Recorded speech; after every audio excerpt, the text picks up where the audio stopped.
Continuando con el curso de signos y síntomas principales de alerta en cáncer infantil, mi nombre es Rómulo Reaño, soy médico del Departamento de Oncología Pediátrica del Instituto Nacional de Enfermedades Neoplásicas y el tema a exponer es adenopatías, que en realidad una adenopatía, si bien puede ser el síntoma temprano de una neoplasia, esto no es lo más frecuente. Adenopatías, como todos hemos podido observar en la práctica diaria, es algo muy frecuente y algo muy continuo en cuanto a la evaluación del paciente pediátrico o en la evaluación del paciente adulto también.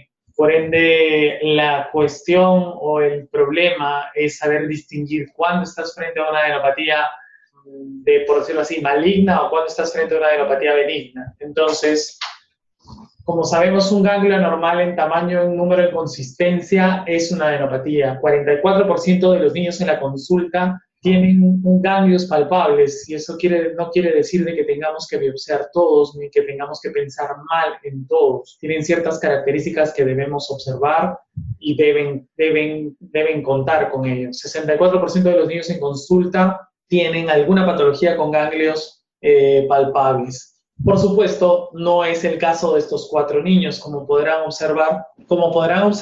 Esto es un aumento notorio de la cadena cervical. Igual, ese es un aumento más localizado, pero es bastante notorio, igual en las 2 fotos de abajo.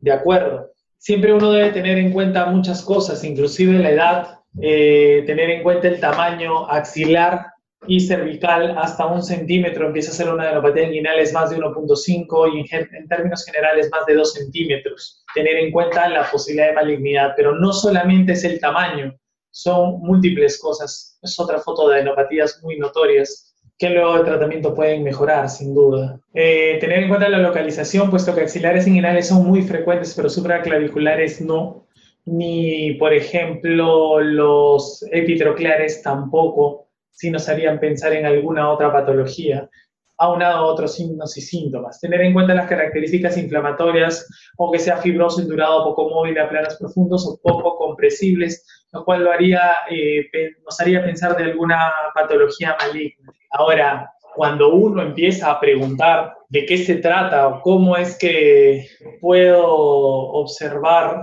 esta adenopatía, tengo que hacerme una serie de preguntas, las cuales van a poderlas encontrar en esa lista. Como pueden ustedes mirar, lo primero que me debo de preguntar es la edad del paciente. La edad del paciente obviamente va a tener algunas predilecciones o algunas infecciones con cierta predilección.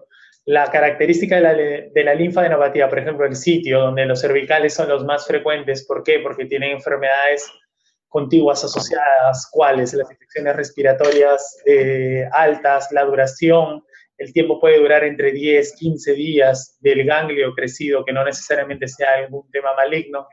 El tema de la rapidez con la que crezca, que de hecho nos va a decir qué tan agresiva puede ser la situación y cuándo deja de ser una patología normal. El hecho de cambios en la piel, como por ejemplo en la siguiente foto, se puede observar un ganglio, pero con cambios en la piel, que no es usual. Normalmente, si nosotros observáramos alguna adenopatía, esta adenopatía no tendría por qué tener esos cambios en la piel. Cuando uno tiene adenopatías con cambios en la piel, o una de dos, o es que es un absceso que ha llegado a ser o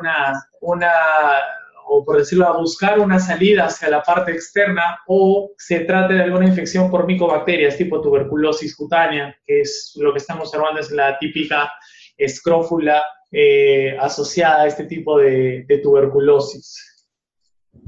Como les había dicho, tener en cuenta la edad, tener en cuenta el tamaño. Ninguno de los ganglios que sean malignos realmente va a tener una apariencia como el de la escrófula.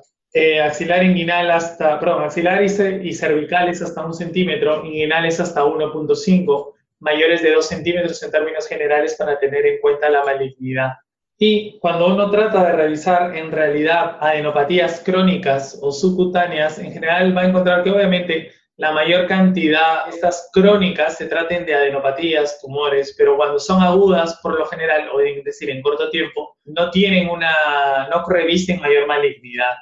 Ahora, cuando tratas de ver o tratar de buscar algunos criterios de riesgo para malignidad, la mayor cantidad de ganglios, o mejor dicho, el mayor tamaño, más de 3 centímetros, ya obviamente el porcentaje de malignidad, como podrán observar, es casi el 58%, con un valor confiable, y la mayor cantidad de lugares también, el hecho de que sea unilateral, no. El hecho de que sea supraclavicular sí lo hace más maligno con respecto al resto de las localizaciones.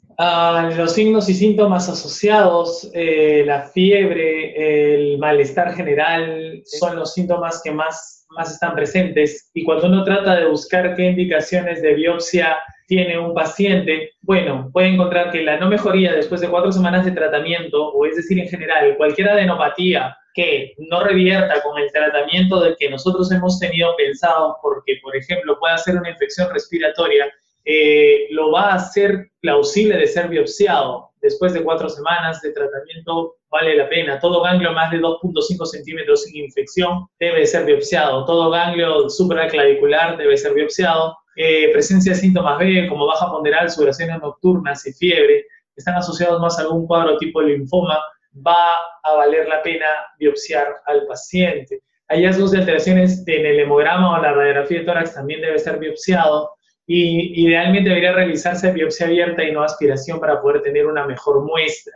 Debería de ser principalmente excisional para poder tener todo el material y ser revisado por un especialista. He tratado de actualizar esta exposición. Hemos encontrado algunos artículos, algunas cosas que me llamaron la atención. Por ejemplo, este cuadro donde habla de las características con las cuales sea más probable que un nódulo sea biopsiado, el nódulo más de 2 centímetros, no necesariamente 2.5, o el nódulo que haya crecido, o la adenopatía que haya crecido en 2 semanas, o la no caída del tamaño en más de 4 a 6 semanas, o el que no retorne a su basal después de 8 a 12 semanas. El que tenga una placa de tórax anormal, o el que tenga un nodo supraclavicular, o el que tenga signos y síntomas que ya los habíamos mencionado, incluyendo hepatosplenomegalia, vale la pena ser biopsiado. Entonces, la pregunta es, ¿cuándo biopsiar? Y este artículo nos dice, como verán subrayado en rojo, que las guías, o no existe una guía absoluta para biopsia. Uno tiene que confluir o tiene que conjurar todas estas características que he ido mencionando para poder decir qué ganglio debe ser adyacente a la frase resaltada. Dice que deberíamos tener una consideración muy cuidadosa en cuanto a historia, examen clínico, laboratorio y diagnóstico para decidir. Lo mismo, en este pequeño cuadro o fluxograma lo que van a encontrar es que todo ganglio supurativo fluctuante debe ser aspirado para diagnóstico. No fluctuante debería tener alguna placa o algún en la piel, es decir, algún estudio de piel, mejor dicho, diagnóstico y no diagnóstico. Y si no fue diagnóstico, realizar una biopsia de lo mismo. Si no es supurativo, entonces buscar una infección local, por ejemplo, una rinofaringitis con algún ganglio, alguna faringitis o laringitis, por ejemplo. O las infecciones de genitales con los ganglios inguinales también. Y las que no tengan infecciones locales, bueno, deberíamos hacer un estudio más profundo, tipo hemograma, radiografía de tórax, y junto con los síntomas B, que quiere decir la caída, la baja de peso, la fiebre prolongada, la sudoración, y esto si es que está unido al tema de las adenopatías, va a requerir, por ejemplo, un aspirado de médula ósea y buscar si hay un diagnóstico, y si no hay un diagnóstico en ello, hacer biopsia del ganglio. Y por otro lado, si es que todos los exámenes están normales y se hace serología y estudios de la piel y no son diagnósticos, habría que intentar darle antibióticos, según lo que dice esta.